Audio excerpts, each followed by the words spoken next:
दोस्तों, अक्सर आपने लोगों को कहते हुए सुना होगा कि भगवान हमारा साथ नहीं दे रहा, लेकिन क्या आप जानते हैं कि ऐसा क्यों होता है?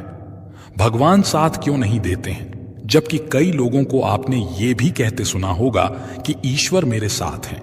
दोस्तों, भगवान सिर्फ उन्हीं की मदद करते हैं जिनके कर्म अच्छे होते हैं, जिनके कर्म का उद्देश्य अच्छा होता है और जो दूसरों को सुख पहुंचाने के लिए काम करते हैं।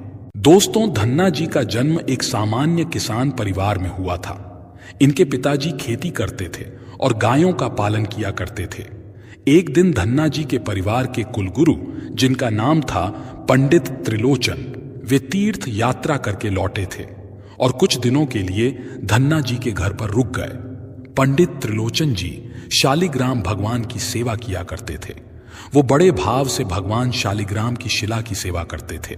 उनको पुष्प चढ़ाते, उन्हें भोग लगाते और भगवान को भोग लगाने के बाद ही वो भोजन ग्रहण करते थे।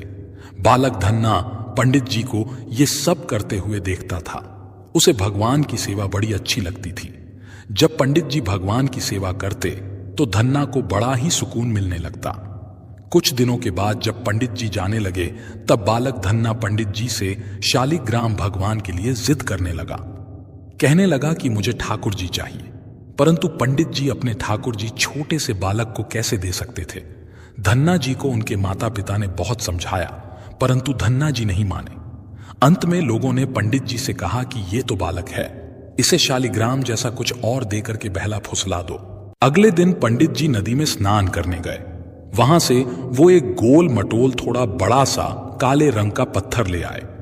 वो धन्ना जी के पास आकर बोले, मैं तुम्हें अपने ठाकुर जी को दे दूंगा, लेकिन मेरे पास दो ठाकुर जी हैं, बड़े ठाकुर जी और छोटे ठाकुर जी। तुम्हें कौन से ठाकुर जी चाहिए? धन्ना जी ने झट से जवाब दिया, मुझे तो बड़े ठाकुर जी चाहिए। पंडित जी भी यही चाहते थे। तब पंडित जी ने धन्ना जी को वो बड़ा काला पत्थर बड़े ठाकुर जी बताकर दे दिया।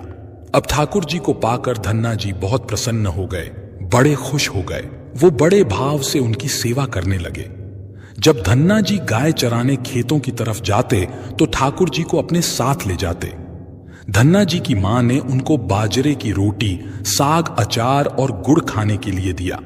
अब धन्ना जी ने भी निश्चय किया कि वो भी पंडित जी की तरह ही ठाकुर जी को जब तक भोग नहीं लगाएंगे और जब तक ठाकुर जी को खिला नहीं लेंगे, तब तक वो खुद भी भोजन नहीं करेंगे। धन्ना जी जब खेत में पहुंचे तो प्रेम से ठाकुर जी को पुकार कर कहने लगे कि ठाकुर जी, जब तक आप भोग नहीं खाएंगे तब तक मैं भी भोजन नहीं करूंगा। धन्ना जी ने निश्चय किया कि जब तक ठाकुर जी प्रकट होकर भोग नहीं लगाते, वो भी भोजन का एक टुकड़ा भी ग्रहण नहीं करेंगे। जब ठाकुर जी ने भोग नहीं लगाया तो धन्ना जी ने शाम को वो रोटी गाय को खिला दी। 3 दिन तक ऐसा ही चलता रहा। ना ठाकुर जी भोग लगाते और ना धन्ना जी भोजन करते। चौथे दिन की बात है, धन्ना जी की माता फिर से रोटी लेकर आई।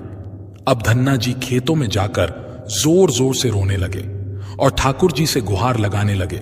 वो बोले, आप तो बड़े ठाकुर जी हैं, आपको तो लोग रोज 56 प्रकार का भोजन खिलाते होंगे, परंतु मैं तो बालक हूं, 3 दिन से भूखा हूं और परेशान हूं। क्या आपको मुझ पर दया भी नहीं आती? मुझ पर दया करके ही थोड़ा सा भोग लगा लो, जिससे मैं भी कुछ खा सकूं, क्योंकि पंडित जी ने कहा था कि आपको खिलाए बिना मैं कुछ नहीं खा सकता, इसीलिए पहले आप खा लो, इसके बाद ही मैं खाऊंगा। धन्ना जी के भोलेपन से की गई प्रार्थना को सुनकर भगवान श्री कृष्ण साक्षात प्रकट हो गए। अपने ठाकुर जी को देखकर धन्ना जी बहुत प्रसन्न हो गए। उन्होंने ठाकुर जी को मां की दी हुई बाजरे की रोटी, साग और गुड़ खाने को दे दिया। ठाकुर जी बड़े चाव से रोटी खाने लगे। 4 रोटी में से 2 रोटी ठाकुर जी ने खा ली। अब ठाकुर जी तीसरी रोटी खाने लगे। तब धन्ना जी ने उनका हाथ पकड़ लिया और कहा, सारी रोटियां आप ही खा जाएंगे क्या? मुझे भी तो भूख लगी है, तो मैं कैसे खाऊंगा? मैं तो 4 दिनों से भूखा हूं, मैंने कुछ भी नहीं खाया है।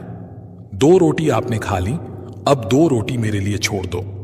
इसके बाद ठाकुर जी मुस्कुराने लगे और बची हुई 2 रोटियां धन्ना जी ने खाईं, जो ठाकुर जी ने छोड़ी थीं। अब तो उनका ये रोज का नियम बन गया था। धन्ना जी जब भी गाय चराने जाते तो भोजन खेत में जाकर ठाकुर जी के साथ ही करते थे। एक दिन ठाकुर जी ने धन्ना जी से कहा कि तुम रोज मुझे रोटी खिलाते हो, मैं मुफ्त में रोटी नहीं खाना चाहता था, मैं तुम्हारा कोई काम कर दिया करूंगा। धन्ना जी ने कहा, मैं तो बालक हूं, केवल गाय ही चरात हूं, मैं आपको क्या काम बता सकता हूं। तब ठाकुर जी ने कहा कि मैं तुम्हारी गाय ही चरा दिया करूंगा। उस दिन के बाद से ठाकुर जी धन्ना जी की गाय चराने लगे।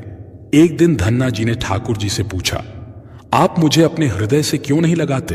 तब ठाकुर जी ने कहा, मैं तुम्हें प्रत्यक्ष हो गया हूं, लेकिन पूरी तरह से मैं तब मिलता हूं जब कोई सद्गुरु जीव को अपना लेता है। अभी तुमने अपने किसी गुरु की शरणागति ग्रहण नहीं की है, इसीलिए मैं तुम्हें अपने हृदय से नहीं लगा सकता। तब धन्ना जी बोले, मैं तो जानता नहीं कि गुरु किसे कहते हैं, फिर मैं अपना गुरु कैसे बनाऊं? ठाकुर जी बोले, काशी में जगत गुरु श्री रामानंदाचार्य मेरे ही स्वरूप में विराजमान हैं, तुम जाकर उनकी शरण ग्रहण करो। ठाकुर जी के कहने के अनुसार धन्ना जी ने काशी जाकर रामानंदाचार्य जी की शरणागति कर ली। उस समय धन्ना जी की आयु लगभग 15-16 साल के आसपास थी। श्री रामानंदाचार्य जी ने धन्ना जी को अपने शिष्य के रूप में स्वीकार कर लिया और उन्हें आदेश दिया कि अब तुम अपने घर चले जाओ। धन्ना जी बोले, गुरु जी, अब मैं घर नहीं जाना चाहता, आप मुझे घर जाने का आदेश क्यों दे रहे हैं?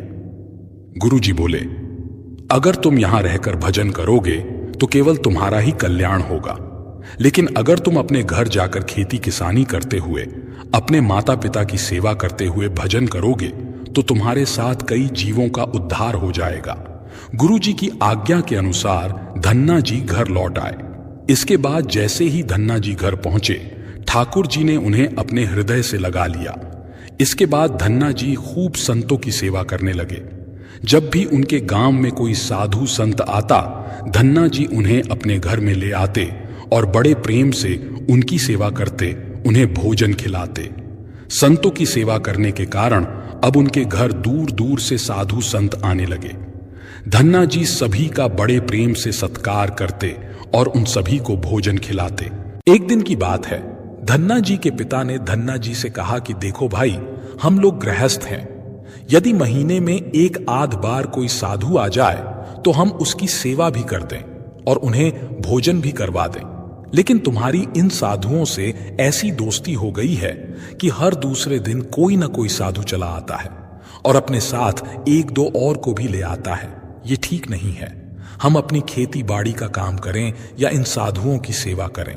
तुम तो अभी बालक हो, कुछ कमाते नहीं हो, तुम्हारा पालन पोषण भी हम ही करते हैं और ऊपर से तुम साधुओं को बुला लाते हो।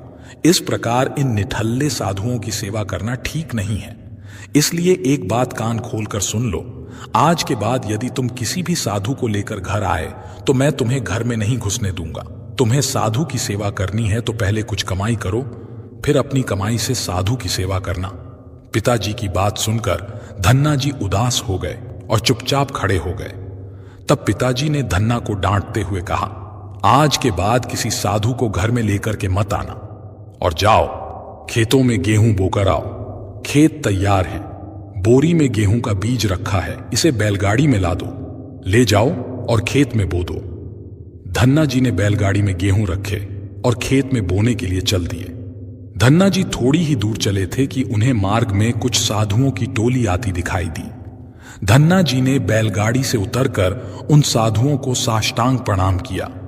संतों ने धन्ना जी को आशीर्वाद दिया और पूछा, बेटा, इस गांव में धन्ना जी का कौन सा घर है? सुना है वो जगत गुरु रामानंदाचार्य के शिष्य हैं और बहुत छोटी सी उम्र में उन्होंने भगवान के दर्शन प्राप्त कर लिए हैं। हम भी उनके दर्शन करना चाहते हैं।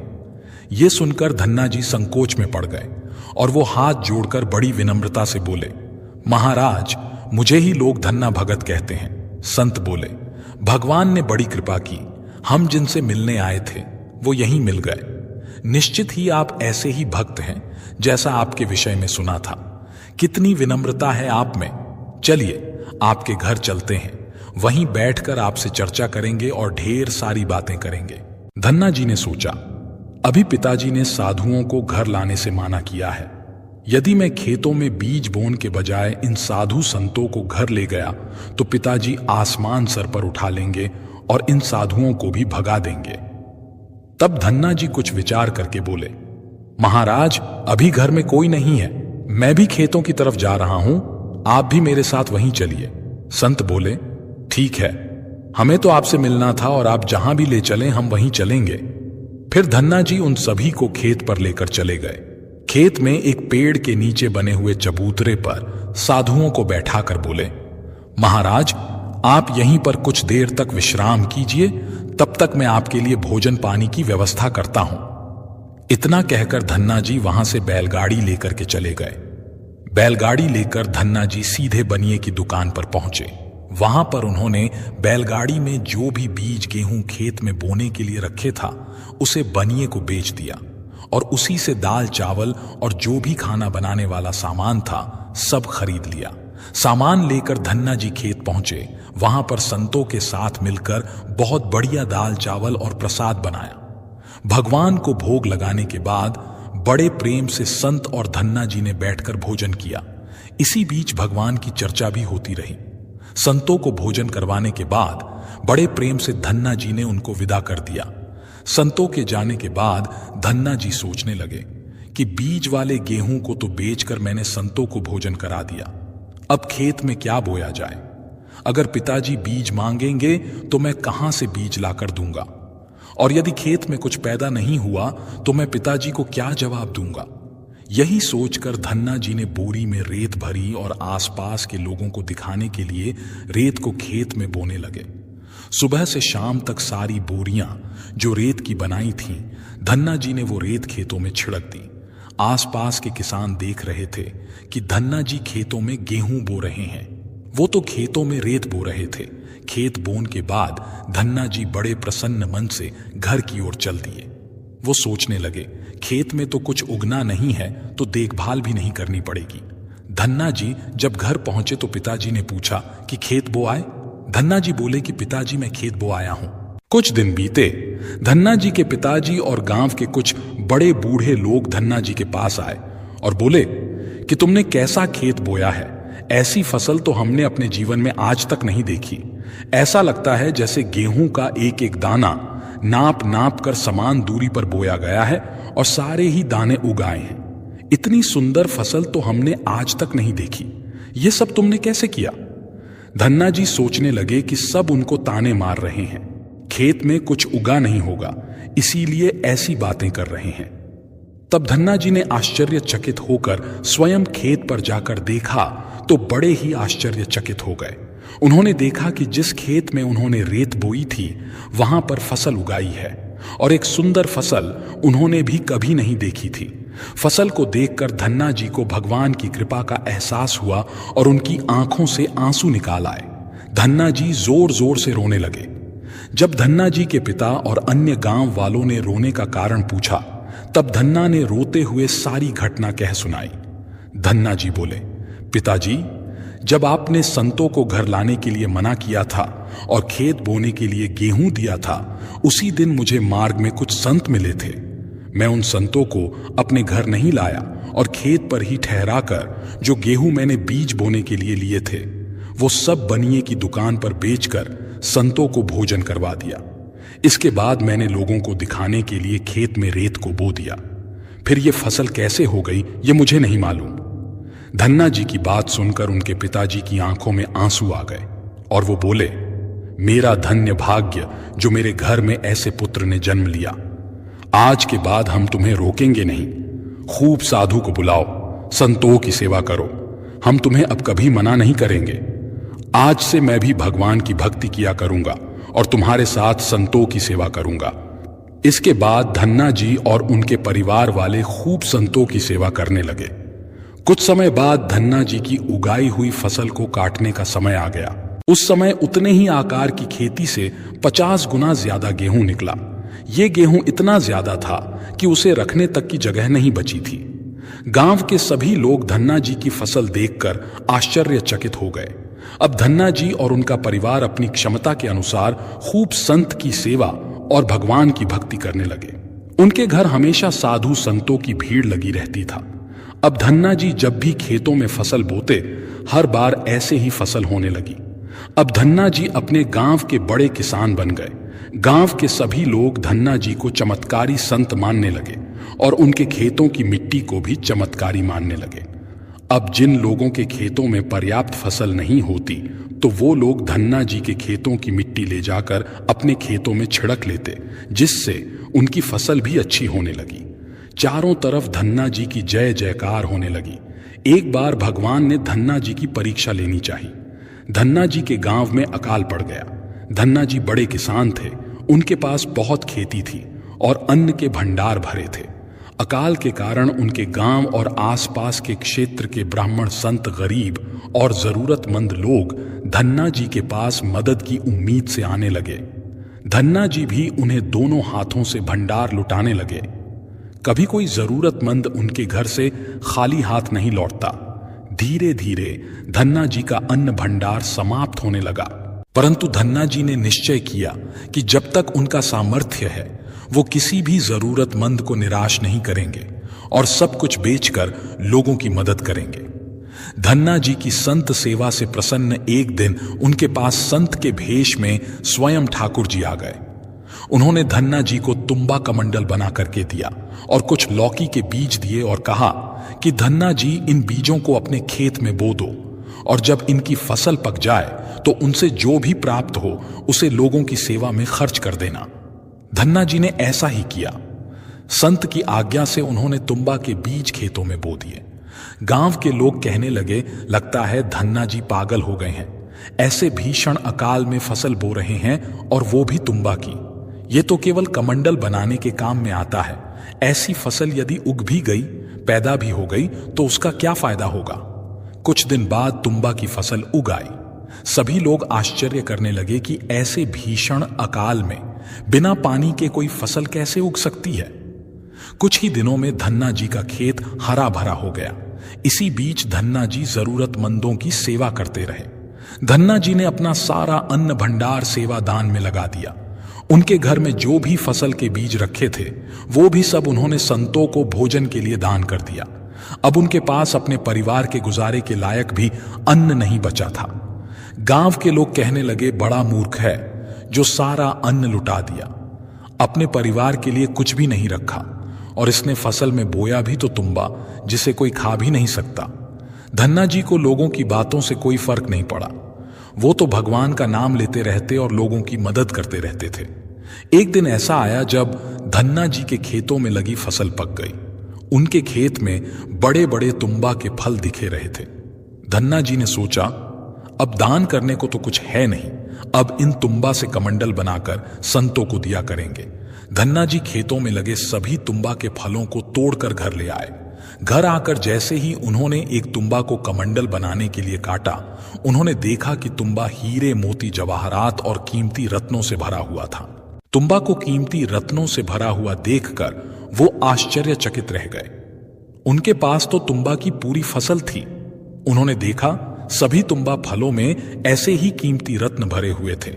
अब उनके पास इतने कीमती रत्न और जवाहरात हो गए जितने किसी राजा के पास भी शायद ना हो। इस चमत्कार को देखने के बाद धन्ना जी को उस संत की याद आई जिन्होंने तुम्बा के बीज दिए थे। उसे संत ने कहा था कि इस फसल से जो भी प्राप्त हो उसे लोगों की सेवा में लगा देना। अब धन्ना जी उस धन से लोगों की सेवा करने लगे। फिर वो दोनों हाथों से लोगों की मदद करने लगे। उस समय वो अकाल कई वर्षों तक चला। उस समय धन्ना जी ने अपने घर में और आसपास कई गांव में लंगर शुरू करवा दिया। आसपास के सैकड़ों गांव के लाखों लोग बरसों तक धन्ना जी के लंगर में तीनों समय का भजन किया करते थे। धन्ना जी ने अपने जीवन में कई मंदिर, तालाब और धर्मशाला भी बनवाए थे और हर तरह से साधु, संत और जरूरतमंद लोगों की मदद करते थे। लोग धन्ना जी को धन्ना सेठ कहकर बुलाने लगे। धन्ना जी जैसा धनी आज तक कोई नहीं हुआ। वो धन और मन दोनों से धनी थे। आज भी उनके नाम पर धनी लोगों को धन्ना सेठ की पदवी दी जाती है और कहा जाता है, क्या तुम धन्ना सेठ हो गए हो? दोस्तों, यदि भगवान की कृपा जिस व्यक्ति पर हो जाए और उनका आशीर्वाद जिनको प्राप्त हो जाए, उनके लिए जीवन में कुछ भी असंभव नहीं होता। दोस्तों, कोई चाहे कितनी भी धन दौलत का संग्रह कर ले, लेकिन यदि परमात्मा की इच्छा नहीं है तो आप उस धन से सुख नहीं पा सकते। यदि लाख प्रयास करने के बाद भी जीवन में दुख है, असंतोष है, तो समझ लीजिए कि भगवान की भी यही मर्जी है। हो सकता है भगवान ने आपका थोड़ा सा अहित करके आपको बहुत बड़ा लाभ देने की योजना बनाई हो, लेकिन हम अज्ञानी लोग यही सोचते हैं कि भगवान हमारी कुछ मदद नहीं करता। दोस्तों, ये कहानी खास उन लोगों को जरूर सुननी चाहिए जो भगवान पर विश्वास नहीं करते और भगवान को मानते नहीं। किसी गांव में एक लकड़हारा अपनी पत्नी, बच्चे साथ और मां के साथ रहता था। वो लकड़हारा दिन भर जंगल में लकड़ियां काटता था और उन लकड़ियों को बाजार में ले जाकर बेचता था। उससे जो भी धन मिलता था उसी से अपना और परिवार का खर्च चलाता था। इसके बाद जो भी उसके पास समय शेष बचता था उसमें वो लकड़हारा प्रभु का ध्यान करता था। एक दिन उस लकड़हारे की बेटी का विवाह तय हो जाता है। लकड़हारा सारा दिन लकड़ियों को काटता और शाम होते ही अपने आसन पर बैठकर भगवान के ध्यान में मस्त हो जाता।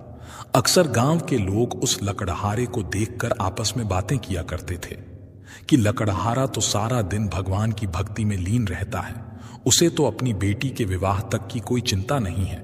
पता नहीं ये लकड़हारा बारातियों का स्वागत करेगा भी या नहीं। उसने तो अभी तक दान दहेज का किसी तरह का कोई इंतजाम तक नहीं किया है, जबकि विवाह होने में कुल 3 दिन का समय बाकी है।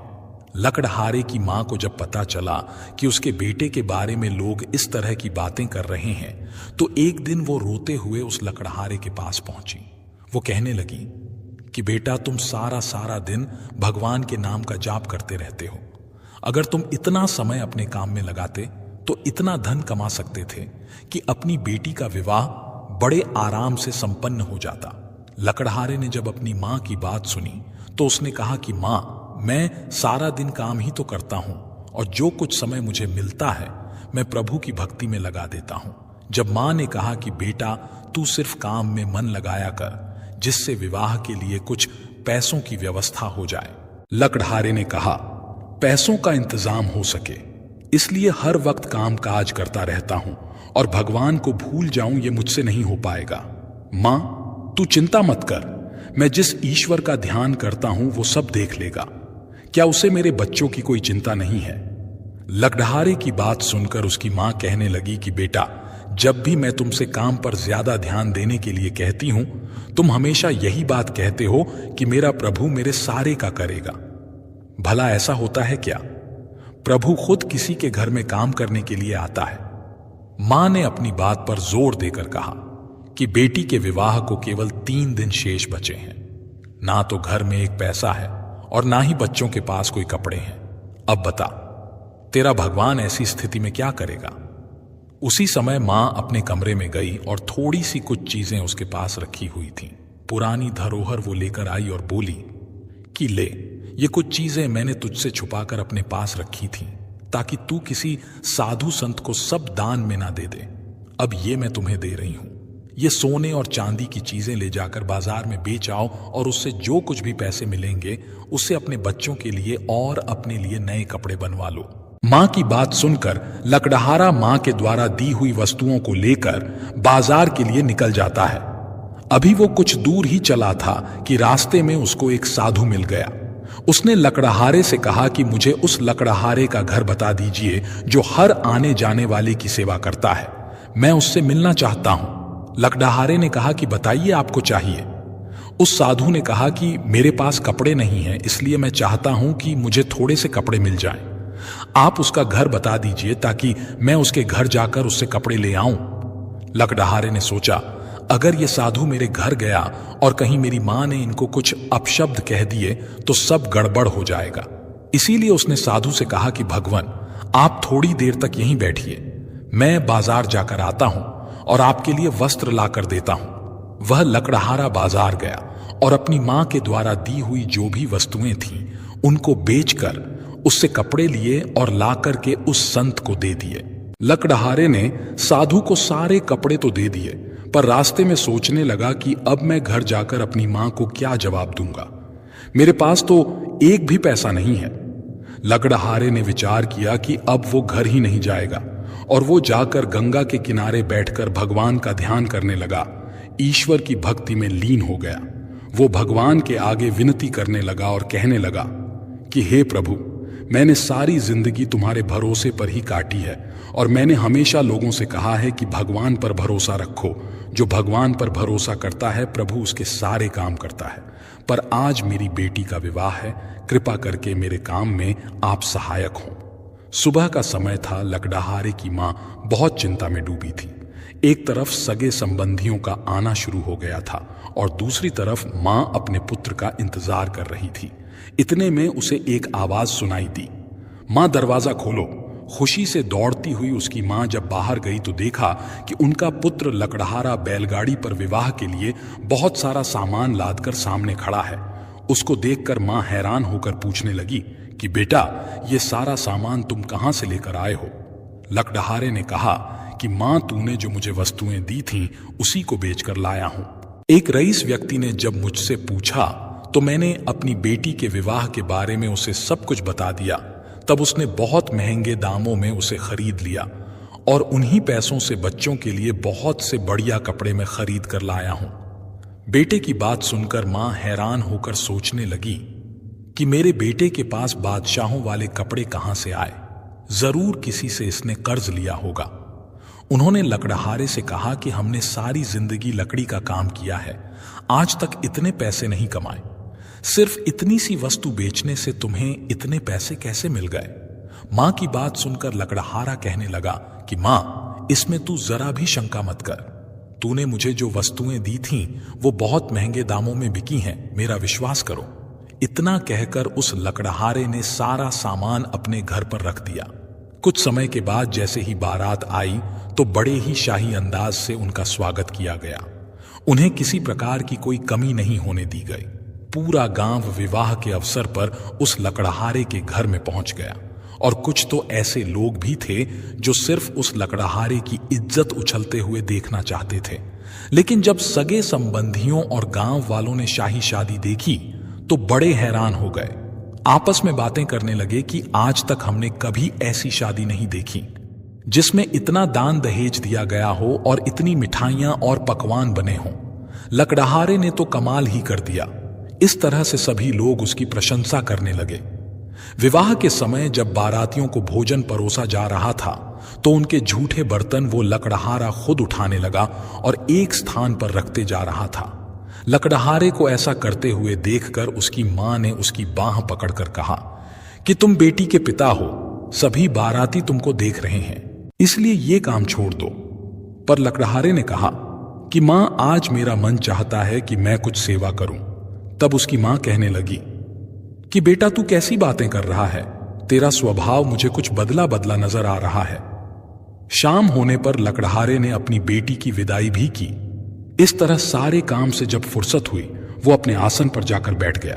तब मां ने आकर के पूछा, बेटा, मुझे सच सच बता, इतना सारा खर्चा आखिर तूने कैसे किया?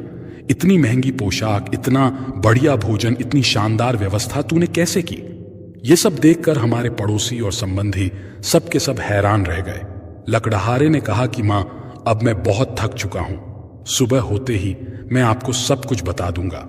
सारी रात मां यही सोचती रही और चिंतित थी कि उसका बेटा कुछ बदला बदला नजर आ रहा है। पहले तो उसने मुझसे कभी कोई बात नहीं छुपाई और ना ही मैंने उसके पास कभी इतने पैसे देखे, और अचानक से आज मेरा बेटा इतना धनवान कैसे हो गया? इस तरह से सोचते सोचते जब दिन निकला तो मां अपने बेटे के कमरे में गई। वहां अपने बेटे को ना पाकर उसे ढूंढने लगी, पर लकड़हारे का कोई पता नहीं था। जब मां ने सगी संबंधियों से अपने बेटे के बारे में पूछा तो वो कहने लगे कि तुम रात को अपने बेटे से बहस तो कर रही थी, हो सकता है कि वो कहीं नाराज हो गया हो और अपने घर से कहीं चला गया हो। मां को याद आया कि उसका बेटा जब नाराज होता है तो गंगा नदी के तट पर चला जाता है। मां दौड़ी दौड़ी गंगा नदी के पास पहुंचती है। वह देखती है कि उसका बेटा चुपचाप सिर झुकाए हुए शांत मुद्रा में बैठा हुआ है। मां ने जोर से हिलाकर कहा कि बेटा, तुमने अपनी बेटी का इतना शानदार विवाह किया और अब तू मेरी छोटी सी बात का बुरा मानकर घर से चला आया। आखिर मैं तेरी मां हूं। मेरे मन में अगर कोई दुविधा है तो क्या तुझसे पूछने का भी मुझे कोई अधिकार नहीं है? सभी रिश्तेदार, पड़ोसी और तेरे मित्र तेरी कितनी प्रशंसा कर रहे हैं। वो बातें कर रहे हैं कि उस लकड़हारे की बेटी का विवाह तो देखने योग्य था। सारे गांव में चारों तरफ तेरा ही गुणगान हो रहा है और तू मेरी जरा सी बात का बुरा मानकर यहां आकर बैठ गया है। ऐसी बातें सुनकर वो लकड़हारा हैरान हो गया। वो एकदम से उठ खड़ा हुआ और पूछने लगा कि मां, मैं तो मन ही मन अपने आप को धिक्कारता हुआ 3 दिन से घर नहीं गया। यहीं पर बैठकर ध्यान लगा रहा हूं। मैं नहीं समझ पा रहा हूं कि मेरी बेटी का आखिर विवाह कैसे हो गया। मां भी हैरान होकर के कहने लगी, पुत्र, सारा विवाह तो तुमने खुद अपनी उपस्थिति में किया है। बैलगाड़ी में सारा सामान तू खुद खरीद कर लाया था। अपने हाथों से अपनी बेटी का कन्यादान तूने किया है, तो फिर अब ऐसी अजीब सी बहकी बहकी बातें क्यों कर रहा है? मां ने कहा, बेटा, अगर तू मुझसे नाराज है तो पहले घर चल, वहीं चलकर मैं तुझसे पूरी बात करूंगी। इस तरह लकड़हारा अपनी मां की बात मानकर अपने घर की तरफ चल पड़ा। रास्ते में कुछ लोग उसकी तारीफ कर रहे थे कि ऐसी शादी तो आज तक किसी ने नहीं देखी। ना तो किसी ने इतना दान दहेज दिया और ना ही किसी ने इतनी सारी मिठाई और पकवान बनवाए। लकड़हारा सोचता जा रहा था कि कहीं वो लोग मेरा मजाक तो नहीं बना रहे हैं। घर पहुंचते ही वहां का नजारा देखकर वो बिल्कुल हैरान हो गया। उसका पूरा घर चमचमा रहा था। लकड़हारा सोचने लगा, जब मैं 3 दिन से घर आया ही नहीं तो मेरी अनुपस्थिति में इन सबके अनुसार घर में फिर कौन था जो मेरा ही रूप बनाकर सारा काम करके चला गया। लकड़हारे ने अपनी मां से कहा कि मां, मुझ पर विश्वास करो, मैं तो 3 दिन से घर आया ही नहीं। तूने मुझे जो चीजें दी थीं सोने चांदी की बेचने के लिए, उसे मैंने बाजार में बेचा तो था, पर मैंने रास्ते में किसी साधु के मांगने पर उन्हें कपड़े खरीद कर दे दिए थे। इसके बाद जब मेरी जेब में 1 पैसा भी नहीं बचा तो मैं फिर किस तरह से अपने घर को आता और बेटी के ससुराल वालों को क्या जवाब देता? मैं तो पिता होने के नाते अपना फर्ज भी नहीं निभा सका। तब मां ने कहा, याद कर बेटा, जब तू कल बारातियों के झूठे बर्तन उठा रहा था तो मैंने तेरा हाथ पकड़कर काम करने से तुझे मना किया था। क्या तुझे यह भी याद नहीं है? इतना सुनकर लकड़हारे की आंखों में आंसुओं की धारा बहने लगी। उसे सारी बात समझ में आ गई कि मेरी जगह मेरा रूप धारण करके खुद परमात्मा घर मेरे आए थे, मेरे प्रभु मेरे घर आए थे। फिर वो सोचने लगे कि वो भगवान कितना दयालु है जो अपने सेवक की इज्जत बचाने के लिए खुद सेवक बनकर अपने भक्त के घर खुद काम करने के लिए चला जाता है। इस तरह अपने भक्तों की रक्षा करता है।